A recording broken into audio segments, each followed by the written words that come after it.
Friends, இன்றைக்கி நம்ம கோதுமை அப்பம் செய்ய போகிறோம். அதுக்கு கோதுமை 100 உலக்கில் 1 உலக்கு கோதுமை மாவு எடுத்துக்கிறோம். இதில் பாதி உலக்கு மண்டை வெல்லம் எடுத்துக்கிறோம். இந்த கோதுமை மாவோட கொஞ்சம் சுக்கு பொடி போட்டுக்கிறோம்.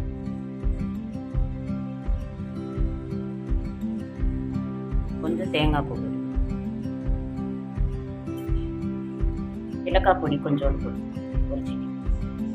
இதில் சோடாப்பு கொஞ்சம்,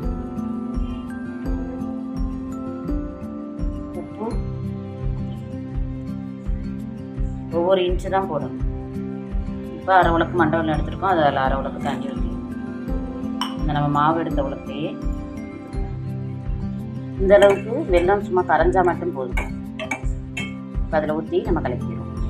வெள்ளைப்பாகை ஊற்றி நம்ம கோதுமை அப்பத்துக்கு இப்போ மாவை ஒன்றா கலக்கியாச்சு. அதில் கொஞ்சம் எள்ளு சேர்த்துக்கணும். இந்த அளவுக்கு நம்ம கெட்டியாக பிணைஞ்சிக்கணும் அப்பத்துக்கு.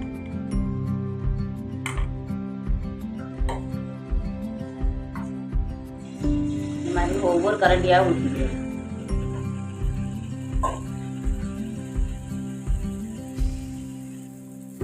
கொஞ்சம் சிம்மில் வச்சுக்கிறோம், அப்போ தான் கருகாமல் இருக்கும்.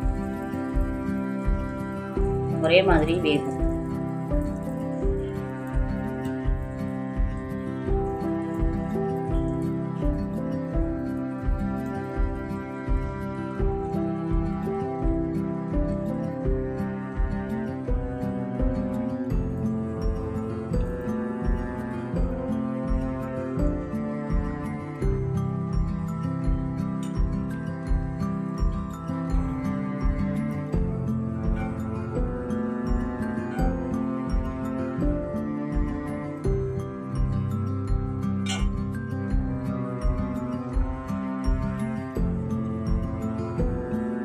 இந்த மாதிரி அப்போ ரொம்ப நல்லா சாஃப்டாக வந்துருக்கு. கோதுமை அப்பம் செஞ்சு பாருங்க, ரொம்ப நல்லா வந்திருக்குது, சாஃப்டாக இருக்குது.